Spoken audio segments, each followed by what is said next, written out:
It's strawberry story time. Hello, little berries. Welcome back.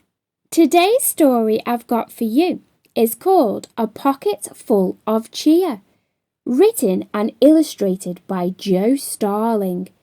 Shall we go and see what colours are in Sam's pocket? Come on. Sam was just an ordinary boy with a pocket full of colourful creatures. What? Doesn't everyone have colourful creatures living in their pocket? OK, maybe not in their pocket, but everyone definitely has them somewhere.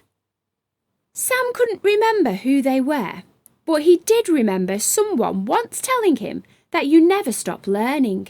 This was definitely true for him and the creatures living in his top pocket. Every week, Sam would meet a new creature, and this week was no different. Recently, things had been a little bit difficult with Grey.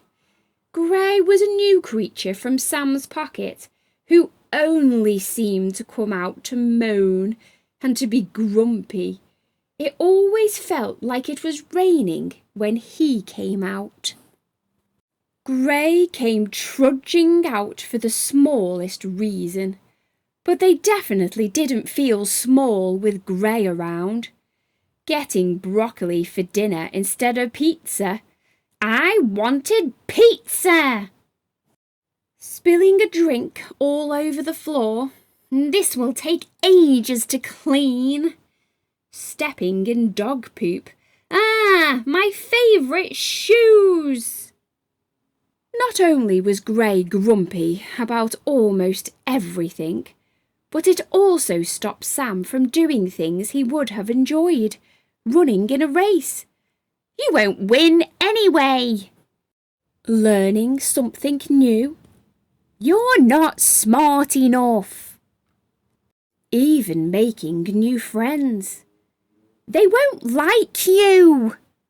One day, Sam woke up in a good mood. He had enjoyed his favourite breakfast, sat in the front seat of the car, gone to the local park and seen his best friend Ryan. Sam was now playing a game with Ryan and he felt so happy. In fact, that Yellow was out having fun too. Yes, I rolled a 4. I win, shouted Ryan. Sam was like every child. He didn't like to lose. Yellow jumped back into Sam's pocket and out came Grey, bringing a horrible rain cloud with him. I knew you'd lose, whispered Grey. You're rubbish at games.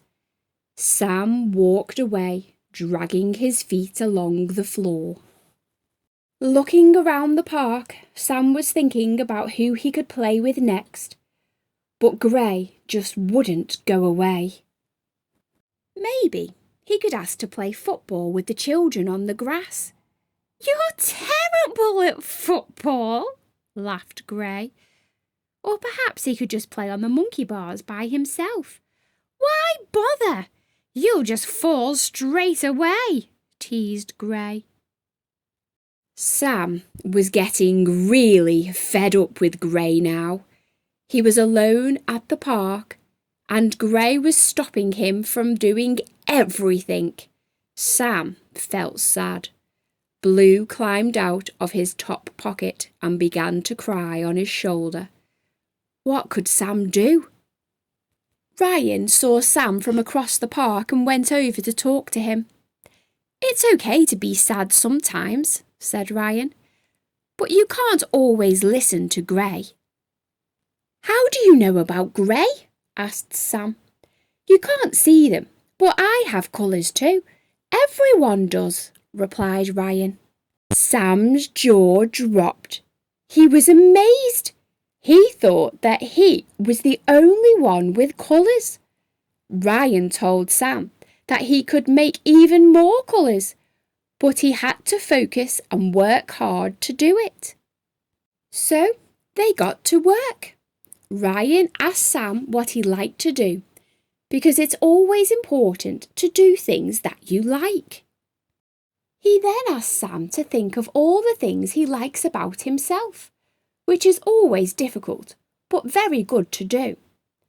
Sometimes funny, nice smile, a good friend, good at maths. This helped Sam to feel a lot better about himself, but Gray was still there. Ryan asked Sam why he wasn't doing the things he liked, but Ryan used a super word. I'm not very fast at running. Yet. I'm not strong enough for the monkey bars. Yet. I'm not very good at football. Yet. Sam's mouth stretched across his face as he smiled. Maybe he could get better at all of these things. A small bean-shaped orange creature popped out of Sam's pocket. Then another, and another. Sam felt positive. These creatures were new to Sam, but they were bouncing around and cheering joyfully. You can do it! Don't give up! Just try your best! Gray's rain didn't matter anymore. Sam felt like he could do, or at least try, all the things he wanted to. He marched over to the monkey bars and climbed up. Swinging from one bar to another, Sam felt happy, and yellow flew out of his pocket again. Yes, Sam fell. But did that matter? Of course not. His friend Ryan was right. He could create his own creatures with a little bit of work. Orange was cheering for Sam so loudly that he couldn't hear Gray's moaning anymore. They enjoyed the rest of the day at the park. Just before going home, Sam saw a girl sitting on the bench and looking rather grey. He strode over to her, clearing his throat, and said, I know how to help you. What could you tell your friend if they needed some positive encouragement? I hope you enjoyed that story, A Pocket Full of Cheer. Thanks for listening, guys. See you next time. Bye. Don't forget to subscribe.